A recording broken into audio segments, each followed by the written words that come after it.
Sauvé pour sauver.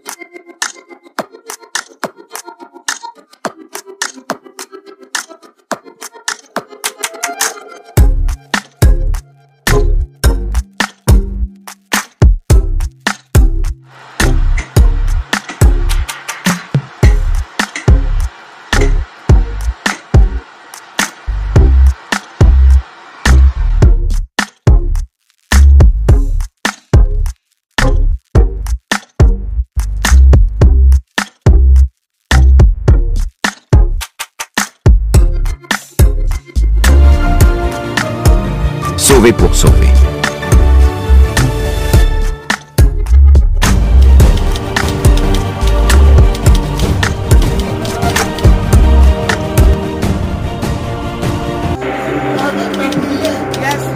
Avec Dieu, c'est possible de réussir dans cette vie. Donc, il y en a une référence. Amen. Et je prie encore que nos cœurs soient disposés, que nous soyons vraiment présents, Seigneur, et que chacun de nous puisse recevoir tout ce que tu veux nous donner au travers de ta parole. Même quand tu es là, tu as un plan détaillé. Tu as des chromosomes, tu as l'ADN que tu hérites de tes parents. Et ce sont des informations en fait détaillées. Le code génétique.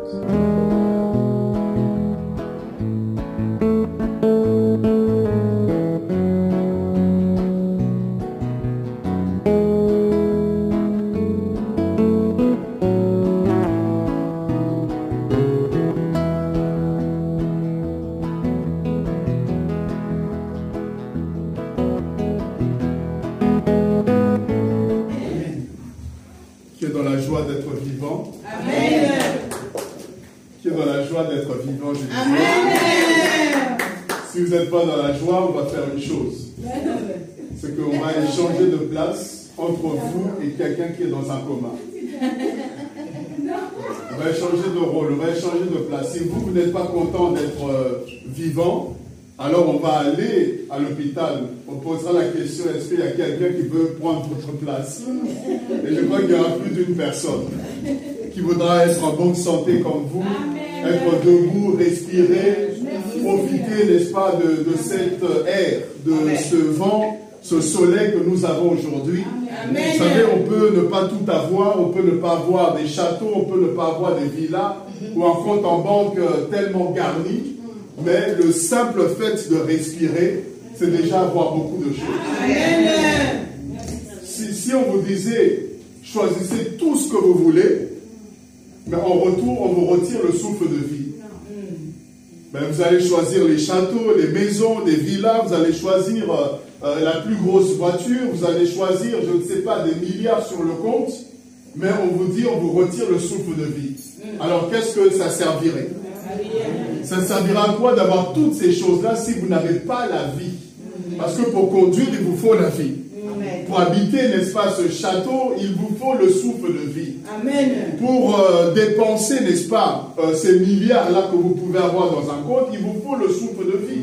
Amen. Donc vous voyez que nous avons l'essentiel. Il y a des gens, ils sont enterrés, ils sont dans un cimetière, mais milliardaires. Ils ont été milliardaires. Ils ont été millionnaires, mais ils sont dans un cimetière. Et ils ont tout laissé avec eux. Ils ont tout laissé derrière. Parce qu'ils sont venus avec rien et ils repartent avec rien. Vous voyez, tout ce que nous pouvons avoir dans ce monde, c'est juste pour nous aider à pouvoir réaliser certaines choses. Mais ce n'est pas l'essentiel, ce n'est pas primordial. Alléluia. Amen. C'est le souffle de vie que nous avons. Et c'est une raison, c'est une occasion d'adorer Dieu. De dire merci au Seigneur. De dire qu'il est bon, qu'il est merveilleux. C'est pourquoi la Bible dit que tous ceux qui respirent louent le nom de l'Éternel. Vous voyez, celui qui respire doit louer Dieu. C'est la raison pour laquelle je vis. C'est la raison pour laquelle j'existe. De glorifier celui qui mérite la louange, l'honneur et la puissance. Quelqu'un dira, mais est-ce que c'est réellement Dieu? C'est par lui que nous vivons. Oui, c'est par Dieu que nous vivons. Oui, c'est par Dieu que nous respirons.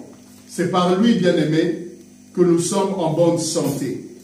Parce qu'il est le créateur du ciel et de la terre, il est le maître des temps et des circonstances. Si nous pouvons encore quelques instants avant de s'asseoir, élever la voix pour glorifier celui qui est, qui était, qui vient le Tout-Puissant, le Dieu vivant, le Dieu véritable, celui qui s'est révélé à nous et qui nous a permis de comprendre que le monde n'existe pas, n'est-ce pas, par le hasard. Il nous a permis de réaliser, de comprendre qu'il est réel, qu'il est véritable. Oh, sans la révélation de sa personne, tu ne vas pas le connaître. Si Dieu ne se révèle pas à toi, s'il ne se révèle pas à ton cœur, tu seras comme les autres qui vivent sans réaliser qu'il y a un Dieu dans le ciel et qui gère toutes choses. J'aimerais qu'on puisse prier pour le glorifier, le célébrer. Alléluia. Élève ta voix encore avec moi, prie le Seigneur. Dis un mot, dis une parole. Il veut te parler, mais avant de parler, toi parle-lui. Toi parle-lui encore, parle-lui encore. Alléluia. Nous t'élevons, éternel Dieu des armées. Nous te glorifions, toi qui es, qui était, qui vient, le roi des rois, le Seigneur des seigneurs. Toi le maître incontesté.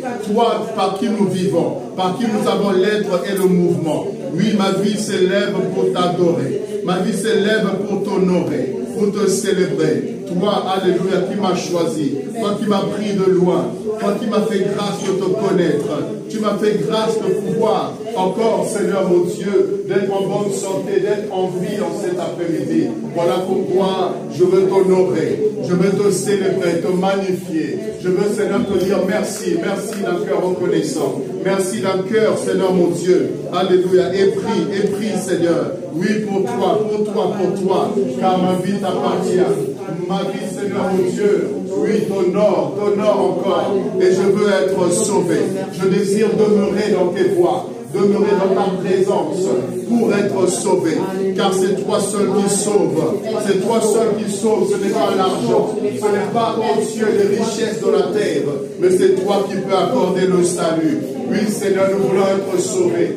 Vivre éternellement avec toi. Vivre constamment avec toi, Seigneur. Puis à quoi sert-il un homme de gagner tout ce monde s'il perdait son âme, si son âme n'était pas sauvée? Seigneur, nous savons que nous partirons de cette terre. Nous savons qu'il y aura un temps où tu nous appelleras. Mais oui, Seigneur, où est-ce que nous irons? C'est ça la grande question. Où est-ce que nous partirons, Seigneur?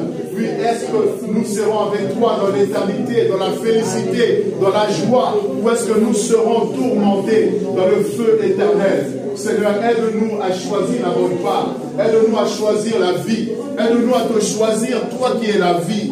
Aide-nous à faire le bon choix de demeurer attaché, demeurer fidèle au Dieu, à toi et à ta parole, pour être enlevé, pour être sauvé, pour vivre, Seigneur, loin de la méchanceté, loin du péché, loin de la souffrance, loin, Seigneur, de tout ce qui est maladie, pour vivre dans la joie éternelle, dans la paix éternelle, avec toi, au nom de Jésus-Christ.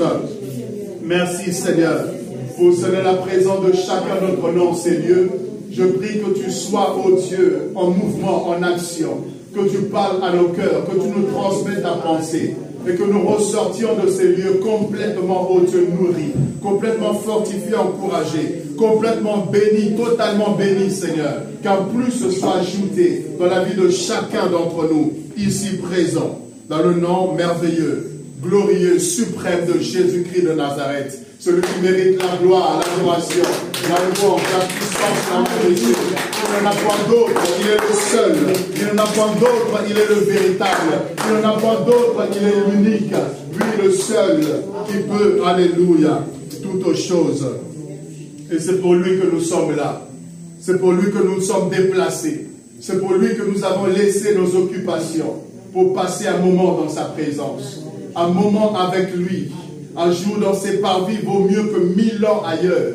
Un instant avec Dieu vaut mieux que toutes les heures. Vaut mieux que tous les jours. Vaut mieux que tout ce que nous pouvons faire comme occupation. Car dans la présence de Dieu, nous pouvons être changés. Dans la présence de Dieu, nous trouvons des solutions. Dans la présence de Dieu, nous repartons complètement rechargés. Et je prie que Dieu puisse recharger ta vie en cet après-midi. Que tu repartes avec une force. Tu repartes avec une joie dans le cœur. Tu repartes avec un encouragement cet après-midi. Au nom de Jésus-Christ. Amen, amen, amen, amen, amen. Gloire à Dieu. Soyez bénis et prenez place dans la présence du Seigneur. Que Dieu soit loué. Nous allons partager le thème que Dieu a mis dans mon cœur, à savoir triompher de la croix. Triompher de la croix, c'est le message que nous allons partager en cet après-midi. Triompher de la croix. Amen. Amen. Alors, 1 Corinthiens chapitre 1er au verset 18. 1 Corinthiens chapitre 1er au verset 18. L'apôtre Paul est en train de dire ceci, car la prédication de la croix est une folie pour ceux qui périssent. Mais pour nous qui sommes sauvés, elle est une puissance de Dieu. Waouh! Je reprends la prédication de la croix. C'est quoi? C'est une folie. Pour qui? Pour ceux-là qui périssent. Pour ceux que le Dieu de ce siècle a aveuglé l'intelligence. Pour ne pas comprendre le salut, le plan parfait du salut par Jésus-Christ de Nazareth. Et pour nous qui sommes sauvés, qui avons la révélation, la croix est la puissance de Dieu. Amen. La croix est l'instrument que Dieu a choisi pour sauver l'humanité. Mais pour ça, il te faut la révélation pour comprendre qu'est-ce que la croix. Mais pour ceux qui n'ont pas reçu cette révélation, c'est une folie. La prédication de la croix, Jésus-Christ crucifié, c'est une folie pour eux.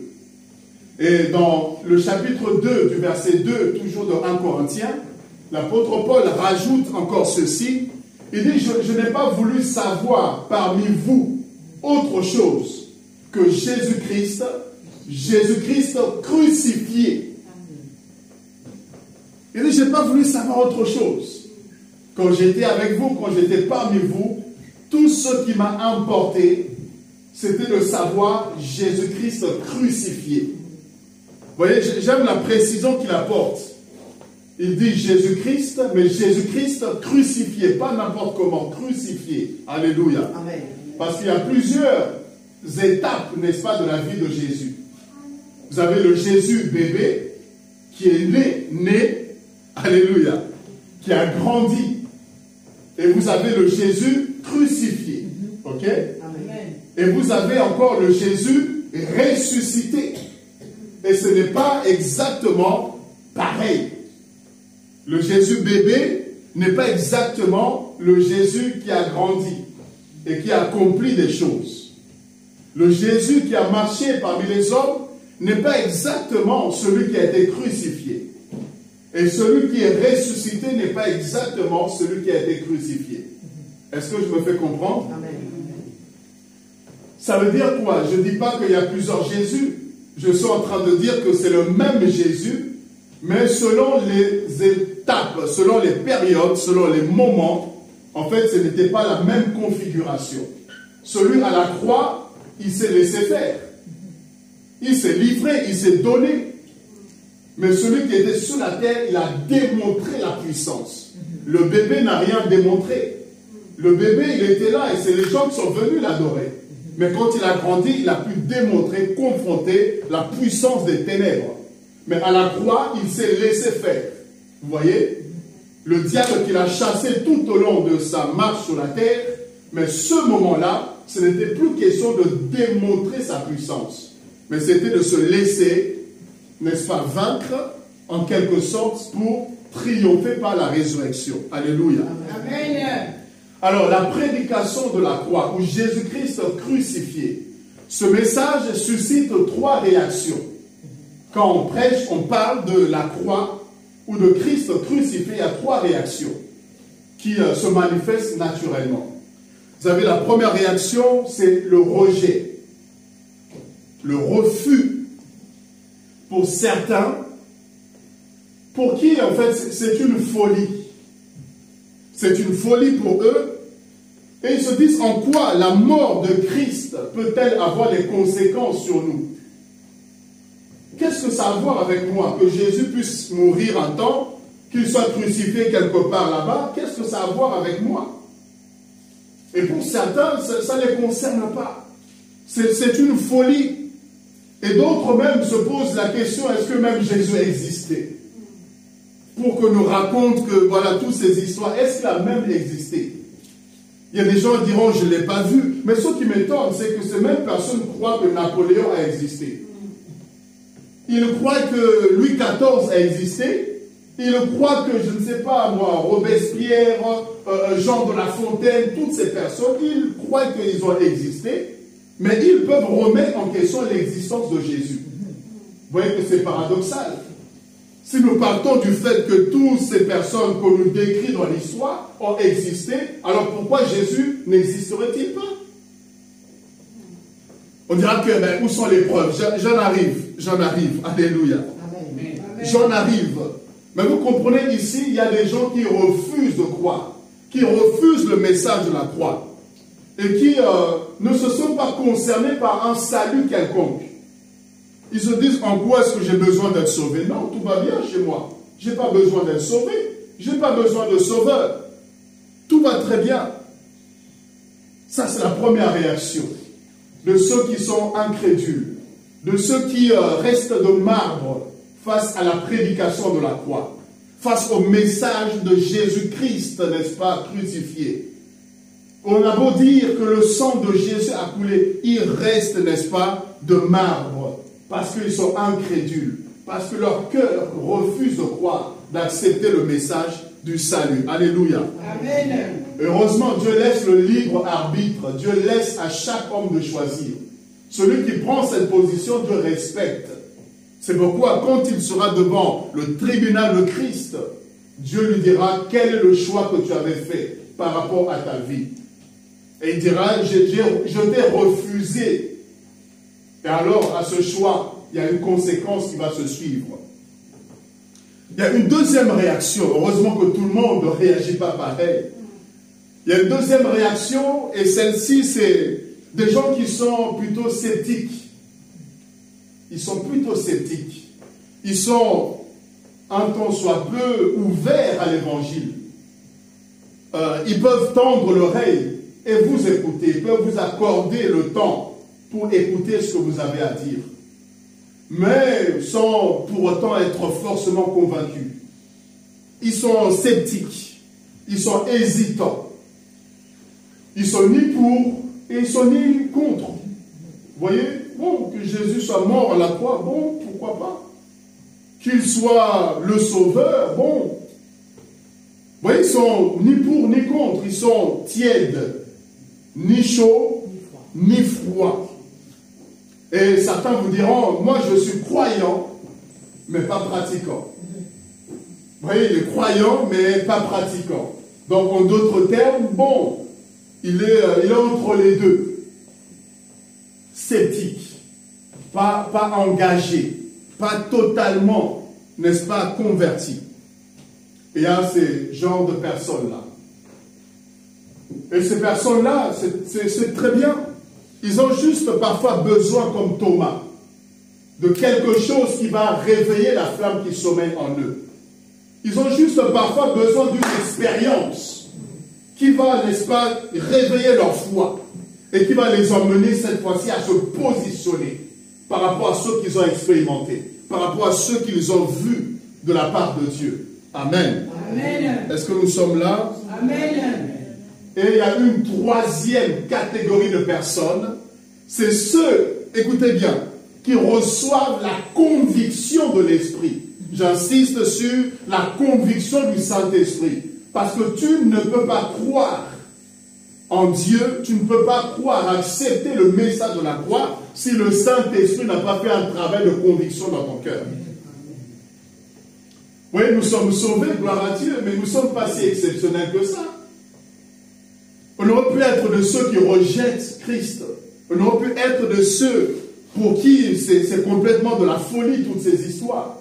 Mais qu'est-ce qui fait que nous croyons? C'est parce que le Saint-Esprit a bien voulu convaincre notre cœur, d'appliquer notre foi dans ces choses, que c'est la vérité, que c'est la réalité, que cette parole est digne de confiance, que cette parole mérite toute ton attention. Amen. Le Saint-Esprit a fait ce travail de draguer ton cœur, si je peux m'exprimer ainsi. Amen. Il a dragué ton cœur. Et vous savez, quand un homme est amoureux, quand une femme est amoureuse, vous avez beau lui dire que cet homme n'est pas bien pour toi. mais son cœur est attiré par cette personne. Amen. Vous avez beau l'interdire, lui arracher le téléphone, Amen. mais ça n'empêchera pas qu'ils vont s'arranger pour se retrouver quelque part. Amen. Pourquoi? Parce que c'est l'amour qui parle, c'est l'amour qui s'exprime. C'est pourquoi on peut me dire que Jésus-Christ n'existe pas. Bien aimé, mettez même 1 million. Je serai et je resterai convaincu qu'il existe, qu'il est réel. Amen. Pourquoi? Parce que mon cœur a ce témoignage, il est vivant. Amen. Vous voyez, parce que le Saint-Esprit convainc les cœurs. Et si tu as pu croire, si tu as la foi, c'est parce que le Saint-Esprit a fait un grand travail. Regarde, souviens-toi, il y a un temps où on t'a parlé de Jésus. Tu ne voulais pas entendre parler. Il y a un temps où tu vivais ta vie sans considérer l'œuvre de Christ. Il y a un temps où tu n'étais peut-être pas dans la foi, tu as fait tout ce que tu pouvais faire. Et peut-être même on t'avait parlé de Jésus à un moment donné, mais tu n'étais pas intéressé. Jusqu'à un moment où tu as senti que Dieu t'appelait. Tu as senti que non, je ne peux pas vivre sans la prière. Je ne peux pas vivre sans Dieu dans ma vie. Amen. Et c'est là que tu t'es donné au Seigneur. Alléluia. Amen. Parce que le Saint-Esprit a fait un travail dans ton cœur. C'est pourquoi ne condamnez pas les gens qui ne croient pas en Dieu. Ne soyez pas de ceux qui disent celui-là, il ira en enfer parce qu'il est mauvais, parce qu'il refuse Dieu. Non. Soyez de ceux qui prient que le Saint-Esprit puisse le convaincre. Amen. Amen. Celui qui se dit athée, celui qui se dit je ne suis pas croyant, priez que le Saint-Esprit puisse convaincre son cœur. Amen. Et cette même personne-là, convaincue par le Saint-Esprit, il sera un fervent serviteur de Jésus-Christ par la suite. Amen. Celui qui est en train de parler, l'apôtre Paul, il a persécuté l'Église. Il a tué les chrétiens, s'il vous plaît, il a tué des chrétiens. Quand il apprenait qu'il y avait des chrétiens quelque part, il allait, il prenait avec lui des soldats et ils allaient, ils tuaient les chrétiens. Mais c'est le même qui est devenu serviteur de Jésus-Christ. C'est le même qui est devenu le plus grand auteur de la Bible, s'il vous plaît. Celui qui a écrit le plus de livres dans la Bible, c'est l'apôtre Paul. Yes. Amen. Alors que c'était quelqu'un qui était opposé à Christ. Jusqu'à ce qu'il y ait une rencontre, vous voyez, il y a eu une visitation, il y a eu une apparition du Seigneur sur, n'est-ce pas, le chemin de Paul. Et il a pu être convaincu. Et il se prosterne, il se met à genoux. Et quand il se relève, c'était une autre personne. Amen. Les gens ont besoin d'expérimenter Christ. Amen. Les gens ne croient pas, parfois, c'est pas parce qu'ils ne veulent pas croire. C'est pas évident, s'il vous plaît, c'est pas évident d'être là et tu crois à un Dieu que tu ne vois pas physiquement. Amen. C'est-à-dire, tu pries, tu parles à quelqu'un que tu ne vois pas. Mais tu es convaincu qu'il existe. Yes. Pour quelqu'un, il te dira, mais vous n'êtes pas un peu barjou? Quelqu'un te dira, mais tu n'es pas un peu fou? C'est la folie. Mais comment tu peux croire? Mais qu'est-ce qui prouve? Mais Dieu, on ne l'a jamais vu. Comment tu peux te confier dans de telles choses? Vous voyez, c'est une folie pour certains. Mais pour nous, c'est tellement évident que Dieu existe. Alléluia. C'est tellement évident. Qu'est-ce qui fait que ça devienne évident? C'est parce qu'il y a une rencontre. Il y a une expérience. Il y a un moment donné, quelque chose s'est passé dans ta vie. Et tu réalises que Dieu existe. Amen. Moi, c'est à l'âge de 7, ou entre 7 et 8, 9 ans. C'est à cet âge que j'ai eu la conviction, la révélation de Dieu, et je savais que Dieu existait. À partir de ce moment, je savais que Dieu existait. Parce que l'expérience que j'avais vécue dans ma chambre, il n'y avait que Dieu qui pouvait le faire. Amen. Et c'est à partir de là que j'aimais les choses de Dieu. Ma mère, elle est là, elle est juste là. J'aimais les choses de Dieu. Quand elle partait à l'église, je la suivais. Je la suivais, je partais avec. Je me rappelle un jour, elle était tellement pressée, elle était juste par rapport au temps, elle s'est levée pour partir. Et je voulais aller avec elle. Elle m'a dit, non, aujourd'hui ce ne sera pas possible parce que tu vas me mettre en retard. Alors elle s'est arrangée et moi dans mon cœur je me disais, qu'elle veuille ou non, j'irai prier aujourd'hui. Et du coup je l'ai laissé faire ses histoires et moi je me suis préparé tranquillement en cachette Et lorsqu'elle était en train de partir, je l'ai suivie. Alors je l'ai suivais, je la suivais. Et jusqu'à ce qu'on soit arrivé à l'église, elle est partie chez les grands, moi je suis parti à l'écodime. Et quand le culte s'est terminé, et on s'est retrouvés. Et je l'ai saluée, elle me dit, mais qu'est-ce que tu fais là? Je dis, mais je suis venu prier. Mais j'avais tout à rester à la maison. Elle a commencé à me reprendre. Et le pasteur qui était à côté, lorsqu'il assistait à la scène, il dit, mais qu'est-ce qui se passe? Et quand on lui explique la situation, elle dit, mais maman, tu as une grâce d'avoir un enfant qui vient de lui-même. C'est-à-dire, tu ne forces pas, tu ne lèves pas par force pour dire, viens prier. C'est de lui-même. Il vient, il a le désir de venir. Elle dit, désormais, là, il ne faut plus que tu viennes sans cet enfant. Même si tu dois venir en retard, je préfère que tu viennes en retard, mais tu prennes le temps de la prêter et tu l'amènes à l'église. Et elle me dit, parce que cet enfant a l'appel de Dieu, et il sera un grand serviteur de Dieu. Et il faut qu'il soit nourri, encadré par la parole de Dieu. Amen. J'avais 7, 8, 9 ans, et j'ai grandi comme ça. J'aimais les choses de Dieu. Amen. Vous voyez? Parce que Dieu s'était révélé. Alléluia. Amen. Donc, le Saint-Esprit, dans Acte 1.8, la Bible dit que le Saint-Esprit, survenant sur vous, vous serez comment?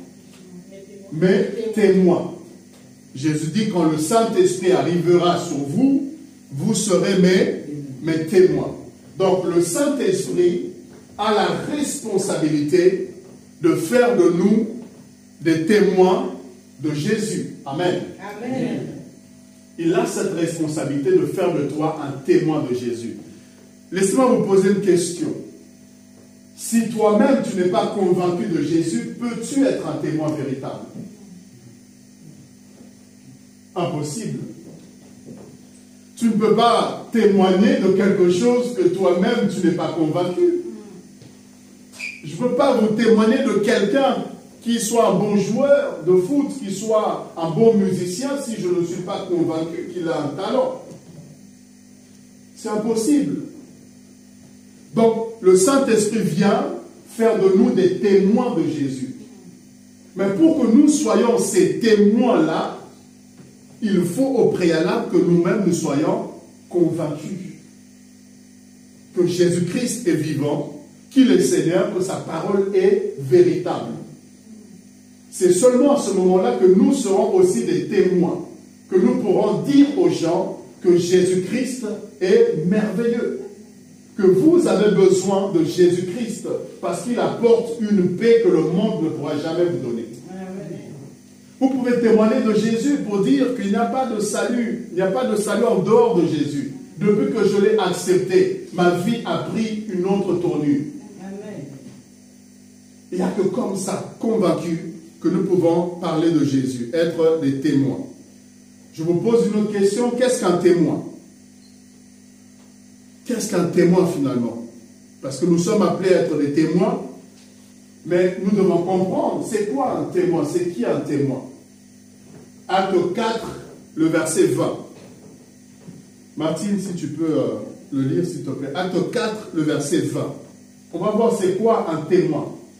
Parce que c'est ce que nous devons être. C'est ce que Jésus-Christ voudrait que nous soyons. Des témoins. Mais c'est quoi un témoin? C'est qui un témoin? On a la réponse dans Acte 4, le verset 20. Oui? Acte chapitre 4, le verset 20, tu l'as trouvé? Acte 4, verset 20, merci. Ok. Car nous ne pourrons pas ne pas parler de ce que nous avons vu et entendu. Ah. On a ici la définition simple d'un témoin. Donc c'est qui un témoin? Sur base de ce qu'on vient de lire, c'est qui un témoin? C'est une personne qui témoigne. De quoi? De ce qu'ils ont vu et entendu. De ce qu'il a vu et entendu. C'est ça un témoin. regardez, tel que nous sommes là, il se passe quelque chose à la gare de Juvisy. Là, à cet instant précis, il se passe quelque chose à la gare de Juvisy. La police arrive et veut savoir qui n'était pas là à ce moment-là. Ils arrivent après. Qu'est-ce qu'ils vont chercher à savoir? C'est qu'est-ce qui s'est passé. Qu'est-ce qui s'est passé? Mais comment on peut arriver à savoir ce qui s'est passé?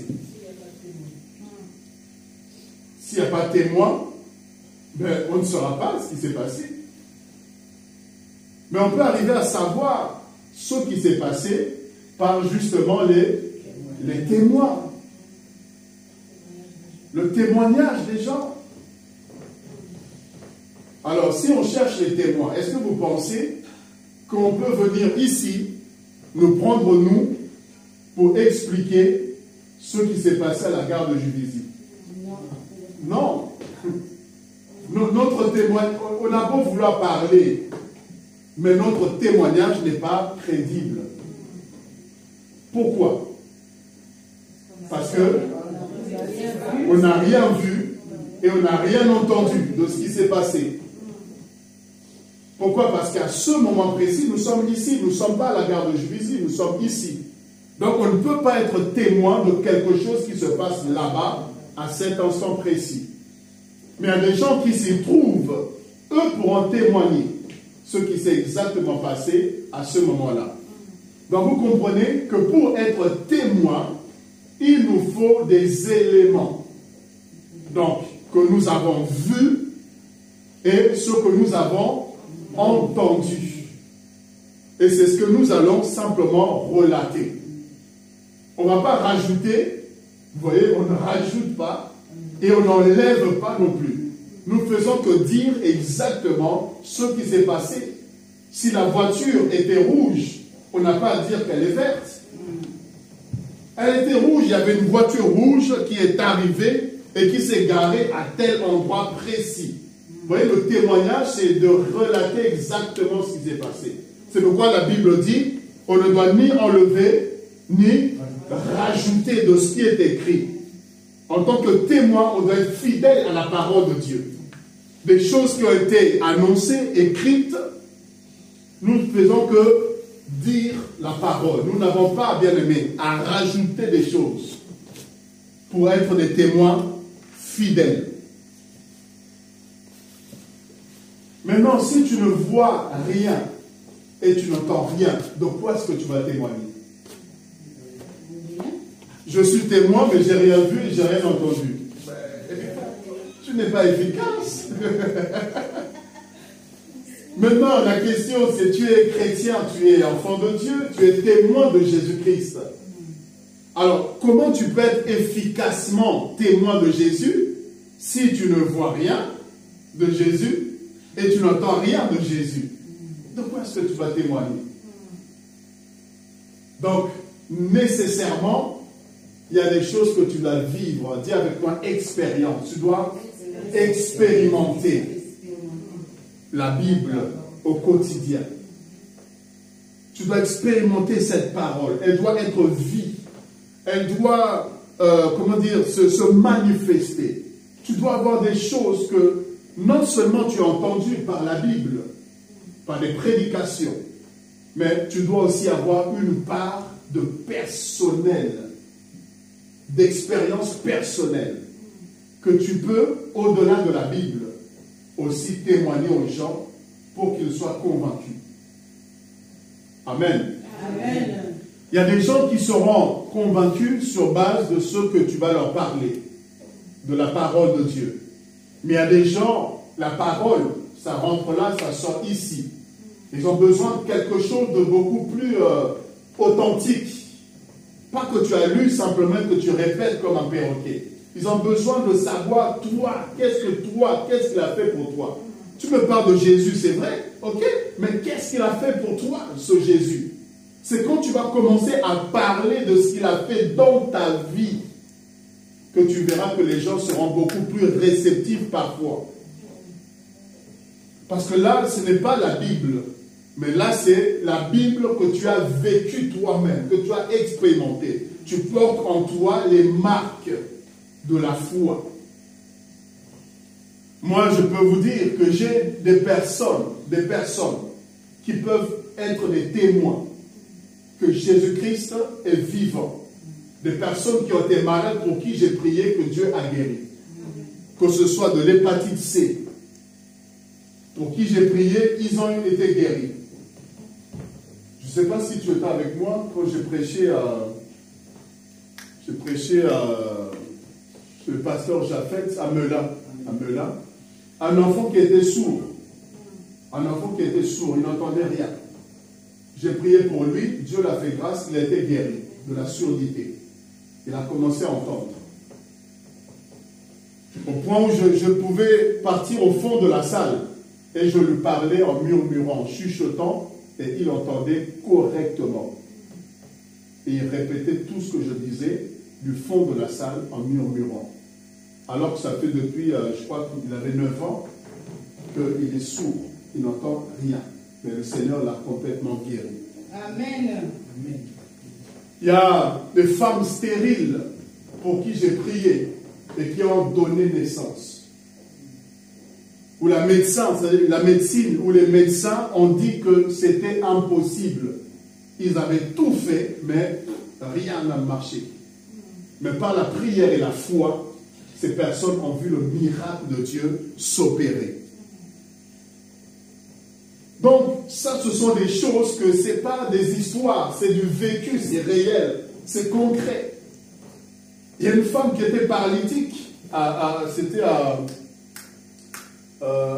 Villiers. C'était à Villiers. Je prêchais, la femme, elle est venue avec des béquilles. On l'a soulevée d'un côté et d'un autre, on l'a portée. Elle ne pouvait pas se tenir debout. Si vous la laissez debout, elle s'écroule. Et pendant tout le temps du culte, elle était assise. En aucun moment, elle pouvait se tenir debout, sauf si on la tenait de chaque côté. Et à un moment donné, j'ai prié pour elle. J'ai libéré la parole sur sa vie et elle s'est retrouvée debout, projetée par la puissance de Dieu. Et elle a commencé à courir dans toute la salle, à crier que Jésus-Christ est Seigneur, que Jésus-Christ est vivant, que le Seigneur m'a guéri. Alléluia. Amen. Vous voyez, ça, c'est pas des histoires. Ce sont des choses réelles, tangibles, concrètes. Alléluia. Amen. Que Jésus-Christ peut faire et nous témoigner qu'il est le même hier, aujourd'hui et éternellement, qu'il agit encore.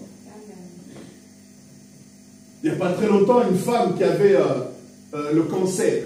Et c'était une phase très avancée.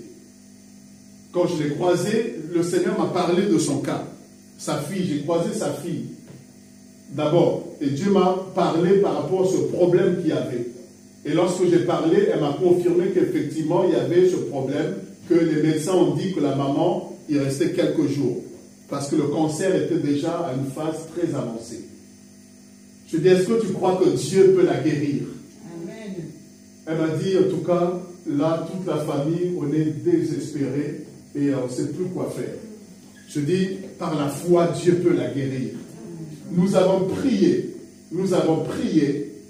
et les médecins ont dit, on ne comprend pas, qu'est-ce qui s'est passé? C'est un miracle.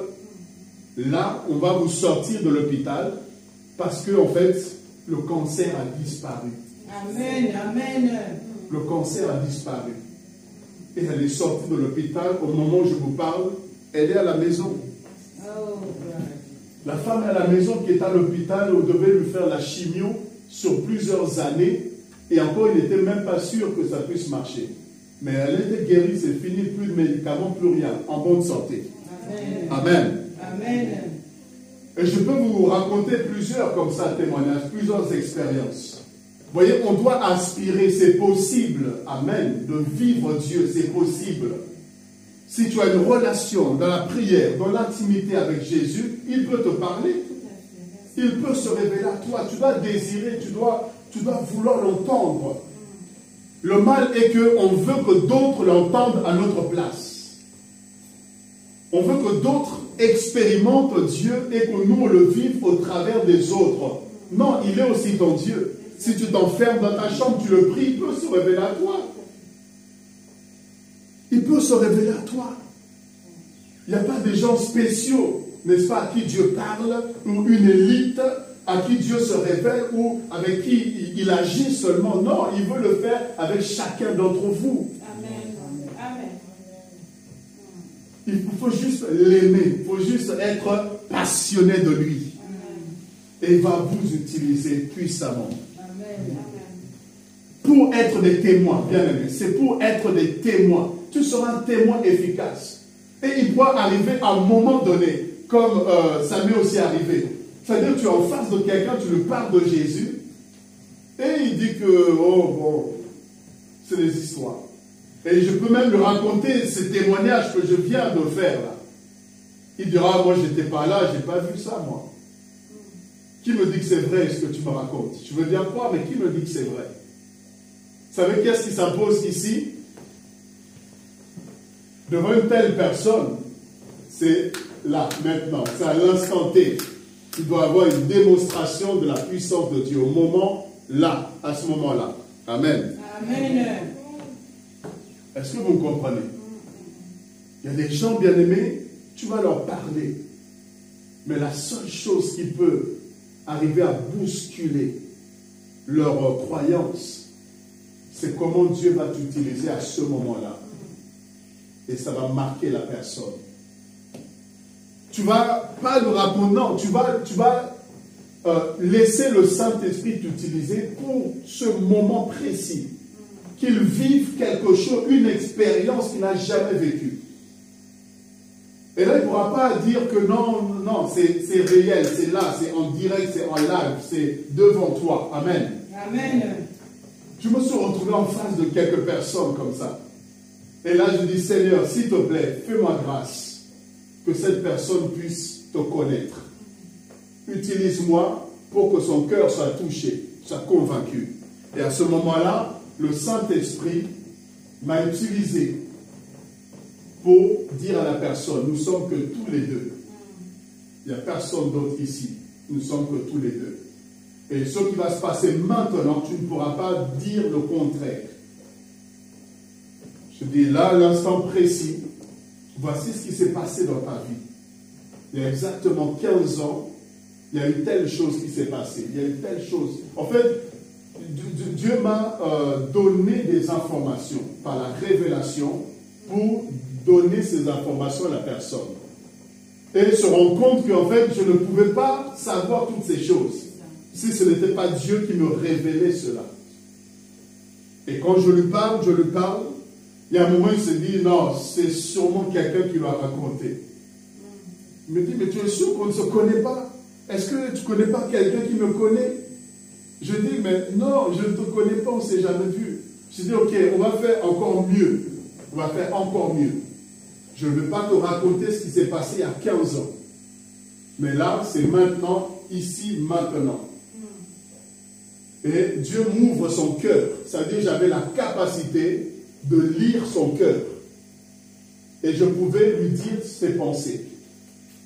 Je dis, là, tu viens de penser telle chose. Là, tu viens de dire telle chose dans ton cœur. Là, tu viens de penser ça. Là, tu viens de dire ça. Là, tu as dit ça. Qui m'a dit alors? Qui pouvait me dire si ce n'était que Dieu? Pour lui permettre de comprendre que, en fait, il y a un Dieu qui existe. Regarde la preuve, elle est là, la preuve. La preuve est là devant toi. Amen. Amen. Pour que cette personne soit convaincue. Alléluia. Amen. Alléluia. Amen. Vous pouvez demander ça à Dieu, c'est possible. Tu es en face de quelqu'un qui est malade.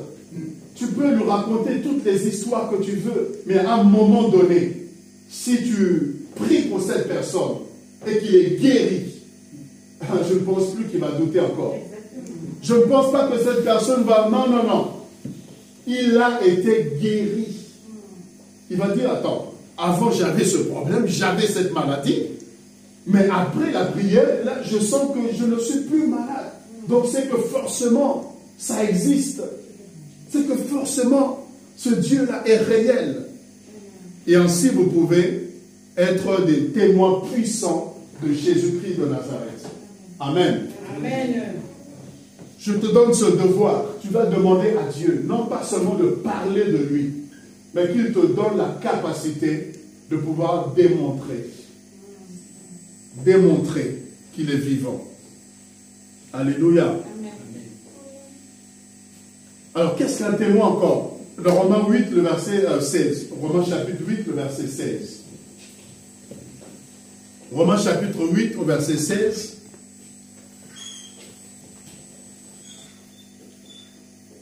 Dieu rend témoignage à notre esprit que nous sommes enfants de Dieu. Vous voyez, c'est pourquoi nous sommes convaincus de Dieu. Parce que le Saint-Esprit rend témoignage à notre esprit que nous sommes enfants de Dieu. Il rend témoignage que Jésus-Christ est vivant. Il rend témoignage à notre esprit qu'il est digne de notre confiance, il est digne de notre adoration. Il rend témoignage qu'il est le même, qui n'a pas changé. C'est le Saint-Esprit qui rend témoignage à notre esprit. Et c'est ce qui nous permet de pouvoir demeurer dans la foi. Garder, n'est-ce pas, la foi. Parce qu'on a le témoignage de l'Esprit. Est-ce que nous étions là quand Jésus a existé? Non, on n'était pas là. Les apôtres, eux, ils ont dit que nous ne pouvons ne pas parler des choses que nous avons vues et entendues. Parce qu'eux, ils ont vécu avec Jésus, donc ils ont expérimenté des miracles, ils ont vu des choses extraordinaires. Mais nous, maintenant, qui devons aussi témoigner comme eux, mais nous, on n'a pas vécu le temps de Jésus. Mais qu'est-ce qui fait que nous pouvons témoigner avec assurance, avec fermeté de tout ce qui est écrit? C'est parce que le Saint-Esprit nous rend témoignage que c'est vrai, que ce que nous lisons, c'est véridique. Le Saint-Esprit nous rend témoignage que la Bible est la parole de Dieu, que la Bible est digne de confiance, que ce qui est écrit est réel. C'est pourquoi il y a cette notion de la démonstration. Parce que la parole a cette faculté de se démontrer. Je peux lire un verset, par exemple, voici les miracles qui accompagneront ceux qui ont cru. En mon nom, ils imposeront les mains aux malades et les malades seront guéris. Ça, c'est ce qui est écrit. Mais quand tu prends cette parole et que tu mets ta foi, que si tu pries pour quelqu'un qui est malade, Dieu peut faire grâce qu'il soit guéri. Et quand tu vas appliquer tes mains sur un malade, en disant, Seigneur, ta parole déclare que si je prie pour les malades, il doit être guéri. Et quand tu vas le faire, tu vois que la personne a été guérie. Qu'est-ce qui a fait que ça a marché? C'est parce que la parole est vérité, elle s'accomplit. Elle s'accomplit. Et c'est pourquoi le Saint-Esprit rend témoignage à notre esprit que nous sommes dans la bonne voie, que nous sommes dans la vérité, que nous sommes avec le Seigneur. Alors c'est quoi un enfant de Dieu? C'est qui un enfant de Dieu? C'est celui-là qui est comme Christ, n'est-ce pas? C'est celui qui est comme Christ finalement. Si tu es enfant de Dieu, tu es comme Christ. Et si tu es comme Christ, ça veut dire que tu vivras la vie, tu es appelé à mener, à vivre la vie que Christ a menée. Parce que tu es sous le modèle, il est notre modèle, il est notre exemple. Et si nous sommes enfants de Dieu, nous suivons les traces, les pas de Jésus. C'est pourquoi il a dit que ce que j'ai fait, ben vous allez aussi le faire. Et vous ferez même plus grand. Vous voyez, c'est ce que Jésus a dit. Qu'est-ce que lui il a fait? Il a fait des miracles. Donc on peut aussi faire des miracles. Qu'est-ce qu'il a fait? Il a libéré les gens qui étaient sous l'emprise du diable. Donc on peut aussi exercer l'autorité sur les puissances des ténèbres qui veulent nuire à certaines personnes. J'étais à l'île de la Réunion dans une maison qui était hantée, où les personnes avaient du mal à habiter dans cette maison. Il y avait des assiettes qui volaient, il y avait des fourchettes qui volaient dans la maison. C'était des choses, mais comme si c'était Harry Potter, comme c'était un film. Et quand il me raconte, je me dis, mais est-ce que c'est possible ça? Vous êtes sûr que les canapés se déplacent? Tu es assis, le canapé se déplace et va se mettre là-bas. C'est-à-dire des choses incroyables. Et des fois, ils entendent des gens parler. des voix, ils entendent des voix dans la maison. C'était incroyable. Je dis, waouh, je dis, mais ça c'est possible ça? Je dis, ben alors on va y aller. Je dis, on va y aller. Je dis, mais je vais prier. Je dis, mais ces esprits, ils vont partir, ils vont déménager de cette maison. Parce que j'ai l'autorité, j'ai le pouvoir. Celui qui est en moi, il est plus grand que celui qui est dans le monde. Tu sais, le diable va déménager, c'est-à-dire le vautour, la sortie, ça va quitter votre maison. Je dis, quand je mettrai pied dans cette maison et que j'aurai prié, toutes ces choses-là, ça va s'arrêter. C'est fini. Amen. Amen. Et nous regarder, l'air de dire, il ne réalise pas ce qu'il y a ici. Et nous regarder, l'air de dire, si c'était aussi simple que ça, on l'aurait fait depuis. Je dis, non, vous inquiétez pas, je connais le Dieu que je prie. Je connais la puissance de ce Dieu-là. Il est plus grand que le diable. Il est plus puissant que les ténèbres. Quand je suis rentré dans cette maison, je me suis assis. Je dis, mais je veux voir. Je dis, mais c'est quoi? C'est quoi? Et il n'y a rien. Il n'y a rien. Je dis, mais il n'y a rien. Je dis, votre maison, il n'y a rien dedans. Il dit, non, mais d'habitude, je dis, mais je veux voir. Qu'est-ce qu'il y a? Et j'ai prié. Et je dis, à partir de maintenant, c'est Jésus qui règne dans cette maison. Aucun autre esprit peut se manifester dans cette maison. C'est fini. Je suis parti et ils m'ont témoigné qu'ils ont dormi comme jamais ils n'avaient dormi. Comme des bébés. Ils m'ont témoigné qu'on ne comprend pas, mais c'est la première fois qu'on sent que notre maison, là, elle est assainie. On sent que, waouh, c'est extraordinaire. Et depuis là, ils n'ont cessé de me témoigner qu'il n'y avait plus de manifestation. Alléluia. Amen. Parce que le Dieu que nous prions est puissant. Si Jésus l'a fait, nous devons aussi le faire. Parce que nous sommes à son image. Nous sommes, n'est-ce pas, sous ses traces. Alors, qu'est-ce que Jésus, parce que c'est lui notre modèle, c'est lui que nous suivons.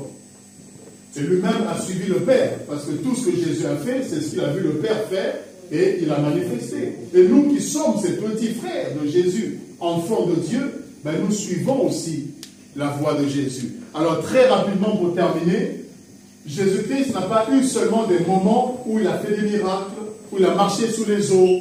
Il n'a pas seulement des temps où il a démontré la puissance de Dieu. Non. Il a eu aussi, après avoir fait toutes ces choses, des temps difficiles. Des temps bien-aimés où celui qui a mangé avec lui a préféré 30 pièces d'argent. Trahir Jésus. Trahir Jésus. Alléluia. Il a préféré l'argent. Trahir l'amitié. Trahir, n'est-ce pas, la relation qu'il avait avec le Seigneur, avec le Maître. Donc c'est pour vous dire qu'en suivant Jésus, on peut expérimenter des choses extraordinaires. On peut vivre des choses merveilleuses. Mais sachez aussi et soyez aussi conscients qu'à cause de votre foi, à cause du fait que vous aimez Jésus, vous pouvez aussi passer par des moments où il y aura des Judas, des gens que vous avez aimés, que vous avez hébergés, à qui vous avez fait du bien, qui peuvent vous tourner le dos, vous tourner la veste. Alors, ça ne sert à rien de paniquer, de crier, n'est-ce pas, au scandale. Dites-vous simplement que je suis en train de suivre Jésus. Vous voyez, quand vous subissez la trahison, c'est vrai, humainement parlant, ça fait mal. Mais j'aimerais que votre lecture des événements de votre vie puisse changer par cette prédication. Que lorsque tu seras trahi, quelqu'un à qui tu t'es confié, la personne se sert maintenant de ce que tu lui as dit pour retourner ça contre toi. Ou monter les gens, n'est-ce pas, contre toi, sur base de ce que tu lui as dit. Parce que tu avais fait confiance. J'aimerais que tu saches simplement que tu es sur la voie de Jésus. Tu es sur les pas de Jésus. Tu es en train de marcher sur les traces de ton Maître, de ton Seigneur. Il a dit, si moi, ils m'ont fait cela, qu'en sera-t-il de vous?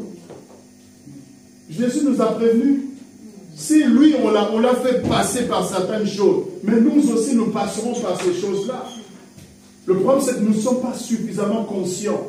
C'est pourquoi on est abattu, on pleure, on se lamente, on crie au scandale. Mais si on arrive à comprendre, on se dirait, gloire à Dieu. Je suis trahi, mais gloire à Dieu. Parce que je suis sur le chemin de mon Seigneur. Je suis sur le chemin de mon maître. Judas, bien-aimé, préfère l'argent à Jésus-Christ de Nazareth. Je suis dans Matthieu chapitre 27. Je suis en train d'aller vers la fin de mon message. Triompher de la croix. Et vous ne pouvez pas arriver à la croix sans Judas. Judas, c'est celui-là, en réalité, il vous trahit aujourd'hui, mais en réalité, il est une source de bénédiction pour vous. Est-ce que tu as compris ça? En fait, tu ne vas pas le comprendre sur le coup. Sur le coup, tu peux vouloir haïr Judas. Sur le coup, tu peux te dire, mais qu'est-ce qu'il est mauvais celui-là? Quel mal, quel tort. Vous pouvez lui en vouloir. Mais à la fin de l'histoire, vous direz gloire à Dieu pour Judas.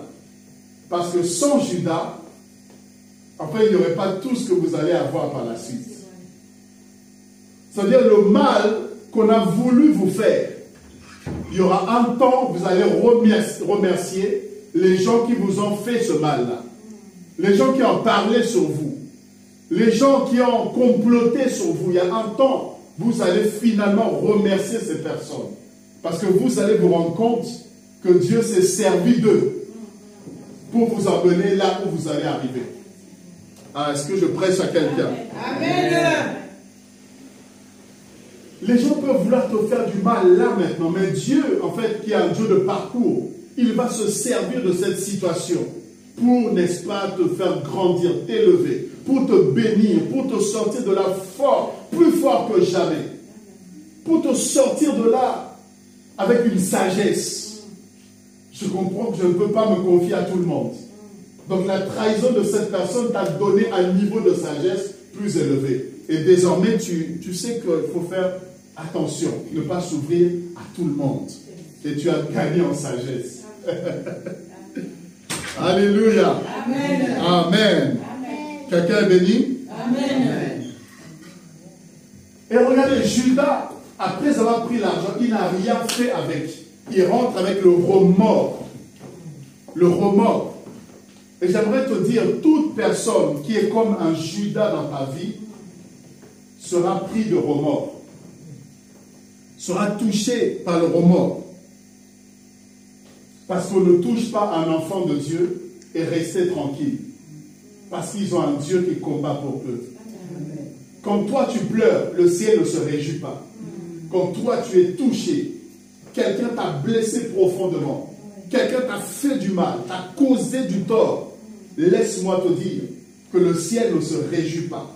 Pendant que cette personne, elle peut se réjouir. Mais il y a un Dieu dans le ciel qui est juste et qui est ton avocat, qui est ton défenseur, qui est ton protecteur. Quand on te touche, ça le touche. Parce que tu es son enfant. Ce Dieu-là ne va pas rester bien aimé à croiser les bras. Il ne va pas laisser la personne impunie. Dieu va tourmenter cette personne. Dieu va tourmenter cette personne. La personne qui se réjouissait en te voyant souffrir sera frappée de remords. Il y a un temps où Dieu va le toucher au plus profond de lui-même, dans sa méchanceté. Et il va regretter l'acte qu'il a posé. Et je dis, il reviendra vers toi pour te demander pardon.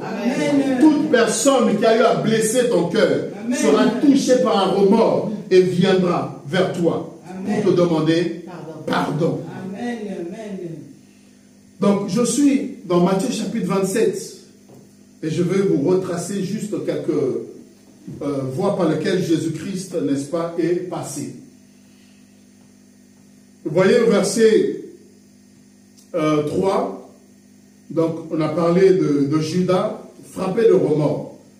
Et au verset 5, on nous dit, il a jeté les pièces d'argent dans le temple, se retira et il allait se pendre.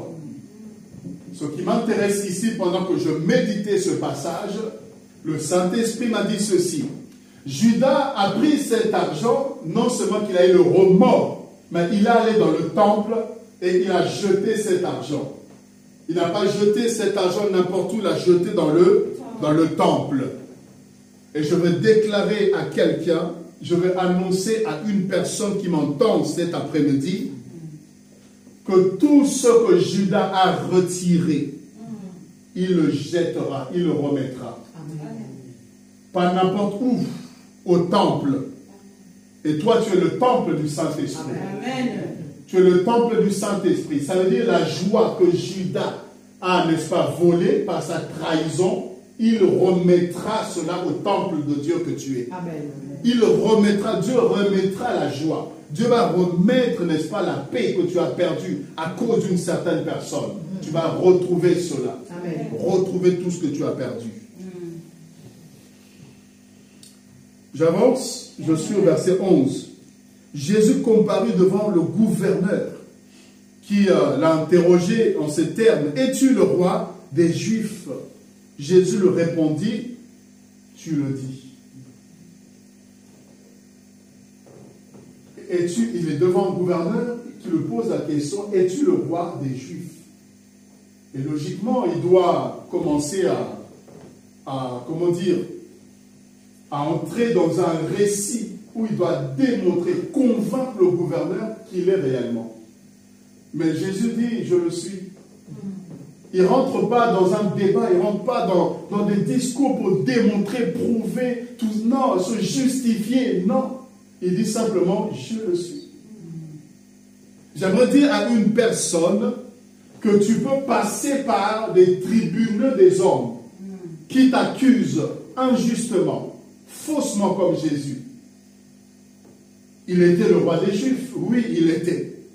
Mais les gens se sont servis comme prétexte pour l'accuser. Et face aux accusations, Jésus n'a pas fait un discours pour démontrer, prouver, non. C'est pour te dire que parfois ça ne sert à rien. Laisse les gens parler et laisse Dieu te défendre en silence. Amen. C'est ce que Jésus nous enseigne ici. Que quand les hommes se décident de t'accuser, ils peuvent se servir de tout et de rien, juste parce qu'ils veulent t'accuser. N'est-ce pas que quand on ne veut plus de son chien, on l'accuse de rage, parce qu'on ne veut plus. Et quand les gens bien-aimés veulent te causer du tort, on peut trouver toutes sortes de choses. Et parfois tu peux te fatiguer à te justifier, et personne ne te donnera raison. Et finalement tu t'es épuisé pour rien. Alors que parfois le silence est une arme forte. Amen. On t'accuse de tout ce que tu veux, mais ta conscience te dit que tu n'es pas ce qu'ils sont en train de dire. Que tu n'as rien à voir avec leur méchanceté. Et tu restes juste calme. Et que Dieu puisse te défendre. Amen. Que Dieu puisse te justifier. Amen. Que Dieu puisse leur révéler qui tu es en réalité. Et que l'image qu'ils ont, que ce soit effacé. On voit même le diable qui parfois anime les personnes pour pouvoir te faire du mal. Reste calme et silencieux. Ne parle pas beaucoup parfois. Amen. Laisse Dieu parler pour toi. Amen. Amen. Amen. Et Jésus, verset 14, ne lui donna pas de réponse, ne lui donna pas de parole par rapport aux accusations qu'ils ont portées sur lui. Il n'a même pas répondu. Dieu dit, garde le silence, je combattrai pour toi. Amen. Le silence est une arme. Le silence est parfois une arme efficace. Parce qu'il y a des gens qui voudraient te voir agité. Parce qu'ils t'ont accusé de ceci, ils ont dit ceci sur toi. Surtout dans les temps dans lesquels nous sommes, où n'importe qui peut se lever et se mettre devant une caméra et dire ce qu'il a envie de dire. On peut accuser faussement, sans raison. Parfois le silence est une arme. Tant que ta conscience ne te reproche de rien. Amen. Amen. Alors si on va un peu plus loin, il y a deux prisonniers. Il y avait Barabbas et il y avait Jésus. Et c'était la coutume de libérer un prisonnier par année. Et la question ici est posée entre Barabbas et Jésus. Qui est-ce que vous voulez qu'on libère? La foule va répondre, libérer Barabbas. étonnant. Un voleur, un brigand, un meurtrier. Quelqu'un qui... c'est un danger pour la société. Et il préfère que lui soit libéré, que Jésus soit condamné. Est-ce que ce n'est pas un peu paradoxal? Est-ce que ce n'est pas incompréhensible? Dans le chemin, sur le chemin de la croix, vous pourrez vivre ces choses. Le juste est appelé à être pendu, et c'est l'injuste qui est acclamé. Et vous dites, mais c'est pas possible. Mais c'est moi qui ai raison. C'est moi qui suis juste. Mais c'est lui le coupable. C'est-à-dire, il peut y avoir une confusion à un moment donné. Où vous ne savez plus finalement, mais dans quel monde est-ce que nous sommes? Le juste est pris pour le coupable est pris pour la victime. C'est le chemin de la croix. Et ça peut vous arriver. Vous pouvez vous retrouver dans de telles situations. Sachez que vous êtes sur le chemin de la croix. Amen. Et que ce n'est qu'un épisode. On demande, alors, qu'est-ce qu'on va faire de Jésus? Pilate, il dit, mais alors, Jésus, on en fait quoi? Écoutez, crucifiez-le. Voici la foule qui crie, crucifiez-le. C'est la même foule qui a mangé les pains et les poissons de Jésus. C'est la même foule qui l'a guéri, pour qui il s'est donné finalement. Jésus n'avait pas de vie. Sa vie, c'était de vivre pour les autres, de faire du bien à tout le monde. Et ces mêmes personnes lui ont tourné le dos. Ils ont crié à sa crucifixion. Ils ont crié à ce qu'il soit détruit. C'est le chemin de la croix. Amen. Amen. Et ces choses-là peuvent vous arriver. Vous avez raison, mais on donne raison à votre bourreau. On donne raison à celui qui vous a fait du mal, alors que vous avez parfois montré les preuves que vous n'êtes pas en fait la personne qui a l'auteur, la base de ces choses. Mais on préfère croire l'autre personne et vous condamnez. Vous êtes sur le chemin de la croix. Bienvenue sur la voie de Jésus. Amen. Amen. Mais laissez-moi vous dire, c'est une étape parce que après c'est plus glorieux, c'est plus puissant. Après. Et c'est comme ça que Jésus se retrouve à être crucifié. Ok? Et pendant qu'il est crucifié, verset 28, et je descends. On lui ôtèrent ses vêtements, on enlève ses vêtements et on le couvre d'un manteau écarlate. Ils tressèrent une couronne d'épines qu'ils posèrent sur sa tête et lui mirent un roseau dans la main droite, puis s'agenouillant devant lui, ils le raillaient en disant « Salut, roi des Juifs !» C'est fort. Il enlève ses vêtements, quelle humiliation. Et ils lui mettent un manteau, n'est-ce pas, qu'ils avaient fabriqué. Et ils prennent une couronne d'épines qu'ils enfoncent sur sa tête et le sang qui va sortir gicler. Et on le crachait dessus et on le frappait, n'est-ce pas, sur cette couronne-là. Donc ça s'enfonçait encore davantage et le sang giclait encore davantage. Et il se moquait de lui. Il riait de lui. Il se disait au roi des Juifs, il se prosternait, il s'agenouillait pour dire, mais tu dis que tu es le roi des Juifs, alors, mais défends-toi, démontre-nous que tu es le roi. Et il prenait plaisir à cela. À tel enseigne qu'il y a un moment donné, face à cette souffrance-là, Jésus se tourne vers son Père et dit, Père, Père, pourquoi m'as-tu abandonné? C'est-à-dire, même lui-même, à un moment, il n'a pas compris pourquoi il devait souffrir autant, pourquoi il devait subir la méchanceté de tous ces hommes. Il dit, mais Père, pourquoi est-ce que tu m'abandonnes entre les mains de ces hommes tortueux-là? Ah, tu peux te retrouver parfois, tu pries, tu as Dieu, tu aimes Dieu, mais tu te retrouves dans certaines situations et tu as même l'impression que Dieu ne comprend pas, que Dieu ne compatit pas, que Dieu ne t'aide pas, que Dieu ne te soutient pas. Tu as l'impression que tu es livré, n'est-ce pas, à toutes sortes de problèmes, à toutes sortes de situations. Te voilà livré entre les mains. Et tu peux te tourner vers Dieu, mais Dieu, tu ne vois pas. Mais Dieu, regarde tous ces problèmes, toutes ces situations. Mais Seigneur, je te prie, je suis ton enfant. Mais pourquoi est-ce que tu n'interviens pas? Pourquoi est-ce que tu ne fais rien? Ça peut arriver de vivre ces choses sur le chemin de la croix. Mais laissez-moi vous dire, après toutes ces choses, Jésus a poussé un cri. Et ce cri qu'il a poussé, c'était « Tout est accompli ». Tout est accompli. Ça veut dire qu'il avait réussi sa mission. Il venait de triompher de la croix. Parce qu'en réalité, c'était sa mission d'aller mourir sur la croix pour le salut de l'humanité. Verser son sang précieux, prendre la place en réalité de tous les hommes pécheurs. En mourant, il a pris la place des hommes pour dire que moi, j'accepte de mourir pour que eux soient libérés. J'accepte de prendre la condamnation sur moi pour que eux ne soient plus condamnés. C'est-à-dire tout ce qui m'acceptera, tout ce qui croira en l'œuvre que j'accomplis n'aura plus à souffrir, n'est-ce pas, de la condamnation. Il n'aura plus à être victime du diable parce que moi j'ai payé le prix. Jésus a payé le prix, la rançon pour toute l'humanité, pour que celui qui va le recevoir, en fait, n'ait plus à être condamné. Amen. Mais qu'il reçoive plutôt le salut.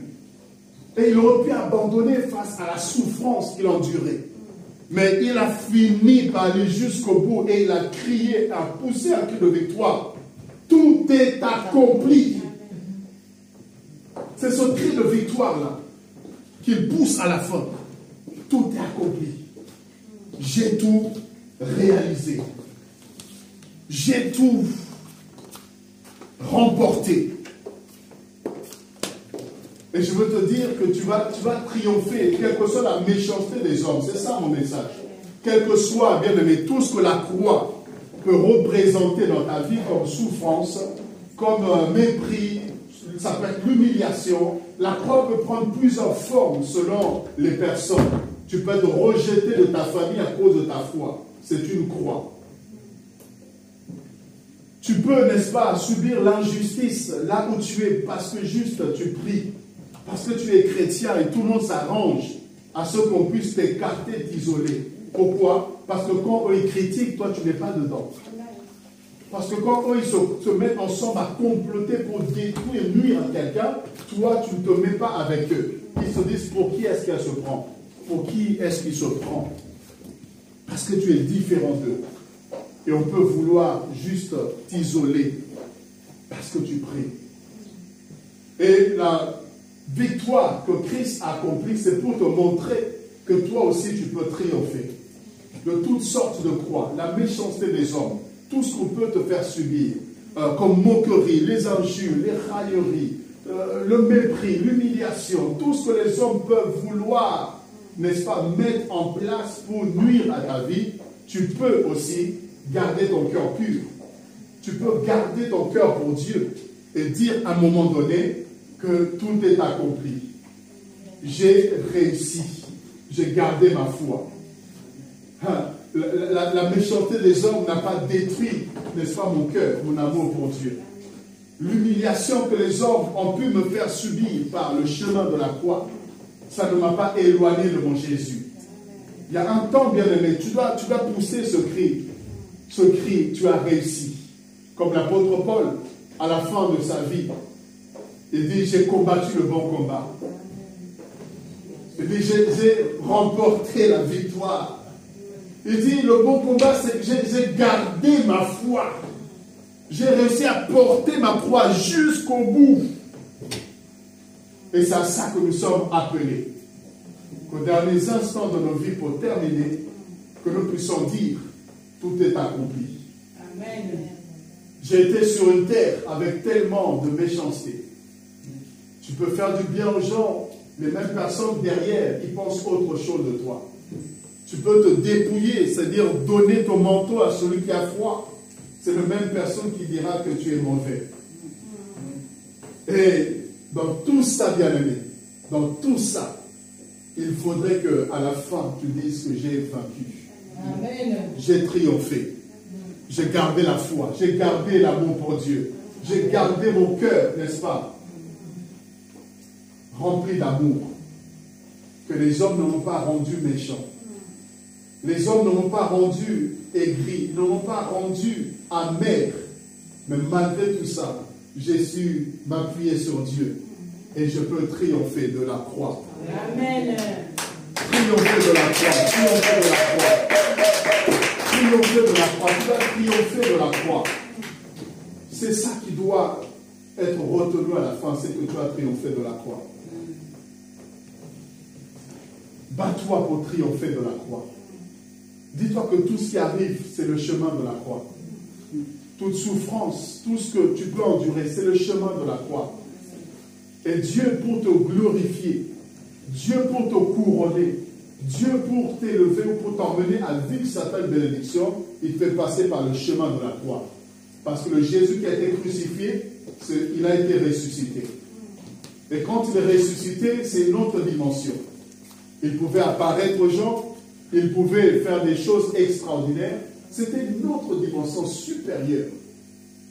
Donc il y a des dimensions, des niveaux où Dieu voudrait t'emmener. Il faut que tu passes par le chemin de la croix. Ce sera la voie qui va t'emmener à voir le nom élevé au-dessus de tous les noms. Philippiens dit, je termine là-dessus, que Christ a souffert, qu'il a pris la forme de l'homme. Il décrit la croix, tout ce qu'il a enduré.